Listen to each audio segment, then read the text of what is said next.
Being black in Dragon Ball. I recently made a video about Bleach, kind of talking about the black representation in that specific series. I chose Bleach because in my opinion, that was the best possible way that you can go about representing black people in anime and manga at this current stage of time. In the mid-2000s, Bleach was able to accomplish everything I want now in a series to accomplish. And it was like 2003. I was like, hey, Kubo kind of cooking here. I'll have the video right here if you guys want to check it out. It's actually a pretty positive video for a topic that I'm actually like pretty negative about. So instead of choosing the good example today, we're choosing violence. Dragon Ball was always that show. You didn't have to be into anime. You didn't have to be a weeb. You didn't even have to know anything about Japanese culture. You could watch Dragon Ball and it was like watching like Fast and Furious. It was crazy. Back at elementary school at my time, Dragon Ball Z Kai was going crazy. And especially in the black community, this and Naruto to me are like the foundation of you being a black weeb. You know, we're watching Dragon Ball, Dragon Ball Z, Dragon Ball GT, Dragon Ball Super Saiyan 5, Super Saiyan 18. It was, bro. The addiction. The only reason why I got into Naruto Get and Watch Up was because of Dragon Ball being right there. I honestly don't know where I would be as an anime fan if it was not for Dragon Ball. You can even go to school and be like, hey, you mess with Goten or you mess with Trunks more. And as a kid, you don't understand really the references of all these older series. And with Dragon Ball being one of these older series, you get a lot of older things that happen. So again, we have the PowerPoint slide. Being black in Dragon Ball by blank dots. Is that really him? Oh my gosh, you're so cute. Oh my gosh, we love you. Sign my forehead. You're so cool. I'll give you my 401k. So before I just rip into this series, I want to give it the benefit of the doubt before, you know, we get a little offensive. Dragon Ball was released in 1984 and spanned all the way into 1995. At this point in time, like my parents are like my age. Like this is obviously an older series. So I don't want to take the same approach as if it was some type of 2020 new gen, very progressive project. It obviously wasn't. Even in America in the 1980s, it was a totally different time. Michael Jackson just dropped Thriller, one of the biggest albums of all time. The Bill Cosby Show was going on before, you know, people knew that Cosby was Bill Cosby. As well as crack. A lot of crack. What's the equivalent of cocaine now? Stizzies?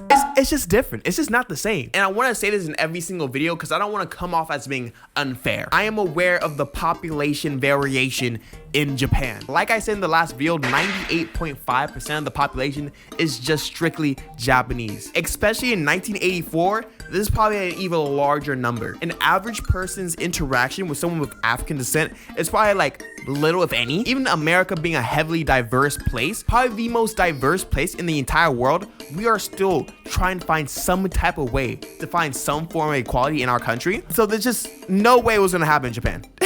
There's just no way, especially in 1984. We couldn't even do it in 1984. And this is why I always have the opinion, if you want to make a black character in your series, don't try to make them black, give a black nod or give them a good design. Trying to emulate what we do as a people or our culture only comes off as it's just racist. And this goes two ways. If I'm black and I'm trying to create something surrounding a heavy Asian culture, any culture in general that I am not personally familiar with, I will not go out my way to try to give my interpretation about how I think it is. It's foolish. It doesn't make sense. It's just offensive. What do I look like trying to throw a Chinese New Year party? Bro, I don't know what I'm doing.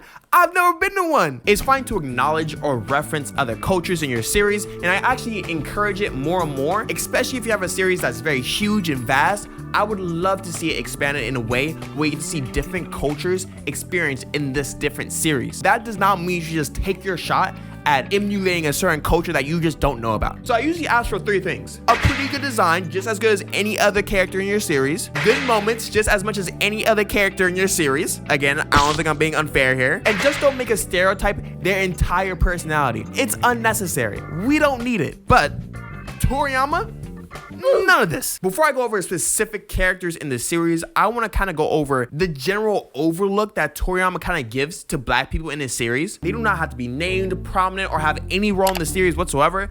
You can tell that these characters are black, and I wonder why.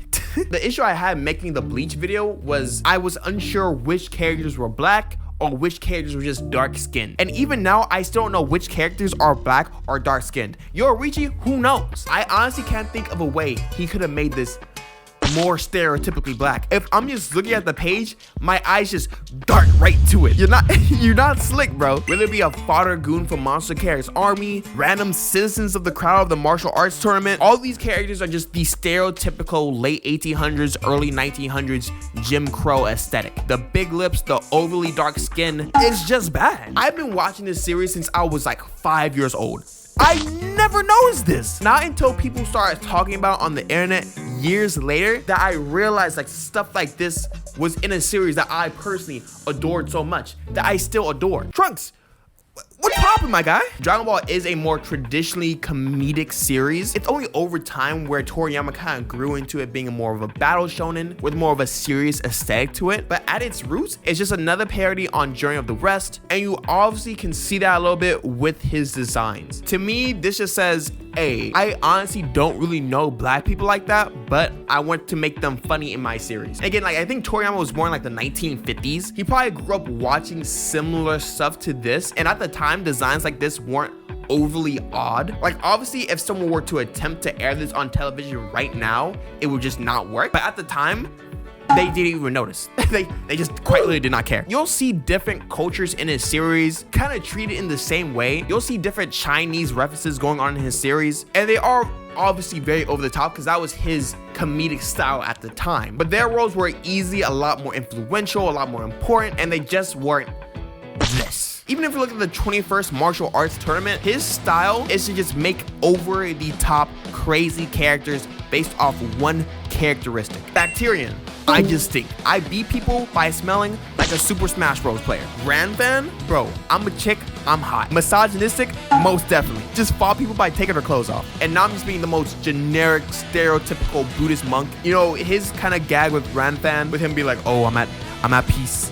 I don't need worldly desires. And then she pulls up, he's like, Again, comedy, it can be used properly, but overall just backlashes when you use the way Toriyama did for black people. So we got our first victim coming up. It's funny because he's not black, but how do I not put him here? Mr. Popo. Oh Lord. If I was ever in an interview with Akira Toriyama himself, I would ask, was this on purpose? Some little bit of hope deep down my soul, just I'm like, maybe he just didn't notice. But then you see the other designs and it's like, bro, there's no way. Mr. Popo and Jinx are like two examples I feel that Japan just really didn't know what was going on. I don't know if they just did not care about American news or they were just that clueless about black culture to that extent. Because the fact that these two were both released in like these huge franchises and like it was just fine is insane. Even though Mr. Popo is technically an alien, this is just a black face with red lips. It's just not a good look. Even though I don't want to really characterize him in the black role of the series, it is someone with an example of a black influence design that is in this subservient role to someone else. Not really important in the series. He's a reoccurring character, but in the grand scheme of Dragon Ball, he's kind of just there. It's a trend that I want you guys to watch out for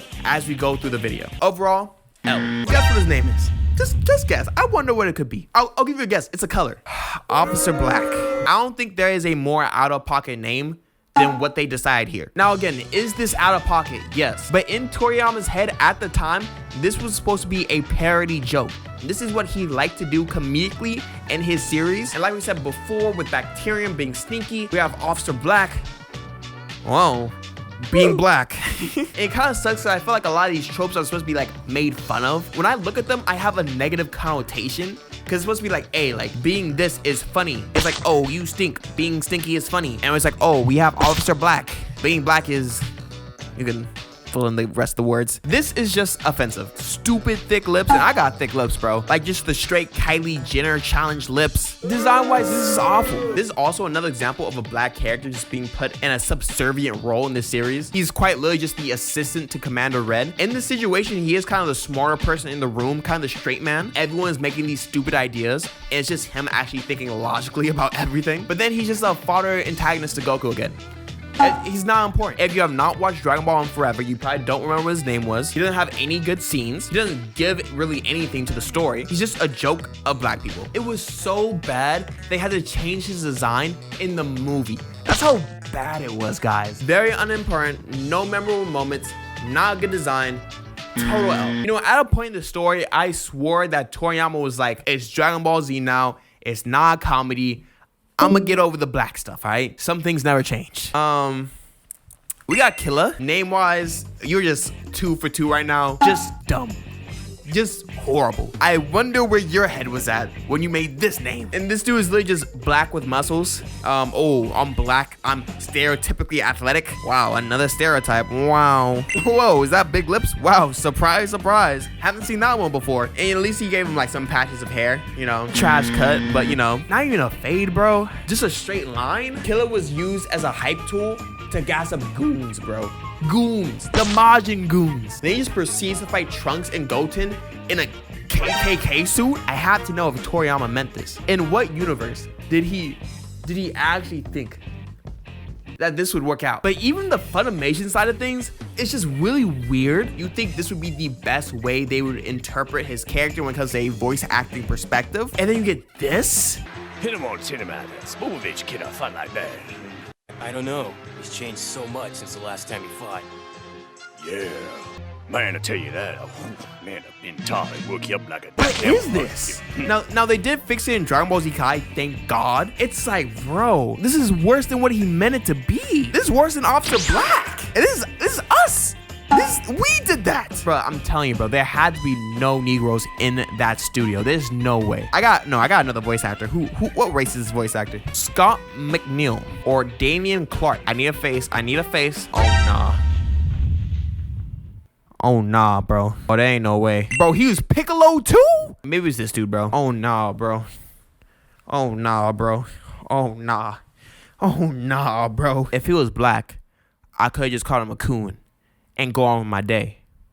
That was the intent. This was not in my notes. No, just absolutely horrible. And those were quite literally all the black people I was able to find in Dragon Ball Z. That was our representation. Those 3. And one of them's an alien. The 80s was a different time, man. Shout out to my parents, bro. When I first watched Dragon Ball, I was like, oh, maybe Oob's black. He got dark skin. Screw it. We need somebody. After doing my research, I was like, bro, if he was black, we know it. The last character I kind of want to talk about, though, is Piccolo. Because in my opinion, Toriyama made the perfect black character that I would love to see in Dragon Ball, but he's just not black. Everybody literally labels this dude as black, and Toriyama wasn't even trying. It was so effortless. He could have done this the entire time. Kind of like Bleach, this is Dragon Ball's version to me of how you should handle black representation. His entire vibe, his relevance to the story, his drip. Post boy, purple yellow like he's a Laker, flip back cap, he layers the fits too. You cooking, bro, he cooking. Change his pigment, and this is exactly what I would love to see. But does this take away from my personal experience from the franchise? Not really. I can look at older content that I experienced at a different time in my life and recognize it is obviously flawed at the time, while still personally enjoying the moments and the influence that it gave me in my personal life. And I personally think this is the same conversation that you can kind of have when it comes to artists getting canceled. Like, hey, do I still listen to the music even though like they did all these horrible things? And I think for most people, even though they like to go on this pedestal and say that they would, they still end up getting the support that they put into the series just because the quality is that good. Even with the news from Rurouni Kenshin, he's still getting a remake, he's still getting interviews with Ichiro Oda, and his series is not dead, which kind of sucks that the quality of a work can overshadow the actual person itself. But I also understand separating the work from the author, even though in this case they kind of intertwine to create something that's kind of distasteful. What are you guys' thoughts about it? I know this one was a little bit more negative. I feel like it's one that I just kind of need to do. Thank you guys for the support on the last video. Honestly, this is a series that I did not expect to do that well, but I always wanted to do. So to see so many different opinions and so many relatable comments about this topic that I'm personally so passionate about, it's just phenomenal. Thank you guys for watching the video once again. Guys and gals, these were my blank thoughts.